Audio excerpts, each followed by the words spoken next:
রহিম। প্রিয় এলাকাবাসী, আসসালামু আলাইকুম। কেমন আছেন? এই যে এখানে এতক্ষণ কি করলাম জানেন? কি করলাম বলেন তো? আপনাদের বগুড়াবাসী, বিশেষ করে বগুড়া শহরের মানুষের বহুদিনের একটি আশা ছিল, বহুদিনের একটি প্রত্যাশা ছিল যে বগুড়া শহরটি একটি সিটি কর্পোরেশন হবে। আমরা 2001 সাল থেকে এটির কাজ শুরু করছিলাম। নর্মালি সিটি কর্পোরেশনের যে সকল সুযোগ সুবিধা থাকে আপনারা দেখেছেন 2001 থেকে 2006 সাল পর্যন্ত আমরা ধীরে ধীরে সেইগুলোর ম্যাক্সিমাম বেশিরভাগ যেগুলো সুযোগ সুবিধা থাকে একটি সিটি কর্পোরেশন হলে সেই সুযোগ সুবিধাগুলো আমরা গড়ে তুলেছিলাম। এখনো কিছু কাজ বাকি আছে, তবে আমরা এটি আজকে আনুষ্ঠানিকভাবে ইনশাল্লাহ সিটি কর্পোরেশন হিসাবে আমরা আনুষ্ঠানিক যাত্রা আজকে শুরু হলো বগুড়া শহরে। আপনারা যারা বগুড়া শহরের অধিবাসী আপনারা খুশি? আরে শুনতে পাই না, জোরে বলেন খুশি। হাত তুলে বলেন দেখে খুশি নাকি? কিন্তু একটা ব্যাপার আছে, একটা না দুইটা ব্যাপার আছে। ব্যাপার হচ্ছে নিজের শহরকে কিন্তু নিজে পরিষ্কার রাখতে হবে। পরিষ্কার কিন্তু আপনারা রাখেন নাই। আমি আসার সময় ওই রাস্তা থেকে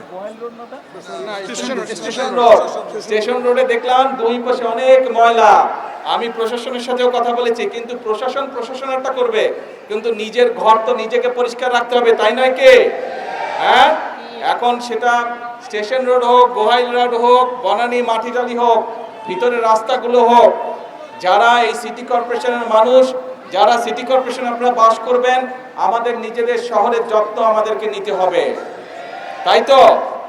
আমরা সবসময় আপনারা বলেন যে বগুড়া শহরকে একটা মডেল টাউন হিসেবে গড়ে তুলবেন, কিন্তু মডেল টাউন করতে গেলে তো শুধু সরকার একা পারবে না। এলাকার মানুষ, শহরের মানুষ যদি চেষ্টা না করে, শহরের মানুষ যদি একসাথে কাজ না করে, তাহলে তো সম্ভব না রে ভাই। আপনারা এখানে অনেকে ছোট ছিলেন, দেখেন নাই, আজ বড় হয়েছেন, কিন্তু মুরব্বী যারা আছে তাদেরকে জিজ্ঞেস করবেন 1 থেকে 6 পর্যন্ত আমরা কিভাবে মোটামুটিভাবে শহরে বহু কাজ করেছিলাম। সেই পানি আটকে যেত, সেইগুলোর কাছ থেকে শুরু করে, ড্রেনের কাছ থেকে শুরু করে, বিভিন্ন রাস্তাঘাটের কাছ থেকে শুরু করে, ওই যে ইয়েটা কি জানি, ওই যে নাইট্রো থাকতে ফুলবাড়ির ওইদিকে যে ভিতরে রাস্তাঘাটগুলো ছিল, সেই রাস্তাঘাটগুলোকে ঠিক করা সহ, ড্রেনেজ ঠিক করা সহ বিভিন্ন কাজগুলো আমরা করেছি। এই দুই পাশে করতর, ওই পাশে যে ব্রিজগুলো ছিল, আগে ছিল একটা ব্রিজ, আপনাদের এই বিএনপি সরকারে কিন্তু 6টা না এক্সট্রা আরো 6টা ব্রিজ আমরা তৈরি করেছিলাম। কিন্তু এই সবগুলাই আরো কাজ করা যাবে, কিন্তু আপনারা যদি যত্ন নেন, যত্ন নিতে হবে, পারবেন তো? ঠিক আছে, দেখবো যে বগুড়ার মানুষ নিজের শহরের কতটুকু যত্ন নেয়, ঠিক আছে? আর আমার পাশে থাকবেন ইনশাল্লাহ। আগেও যেভাবে কাজ করেছি ইনশাল্লাহ ভবিষ্যতে আপনাদের জন্য এবং সামগ্রিকভাবে, এখন তো সারা দেশের দায়িত্ব, আগে নয় শুধু বগুড়া দেখতাম, সামগ্রিকভাবে সারা দেশের জন্য যদি কাজ করতে পারি, এই দোয়া করবেন। মুরব্বী সহ, মা বোন সহ সকলের কাছে এই দোয়া চাইছি।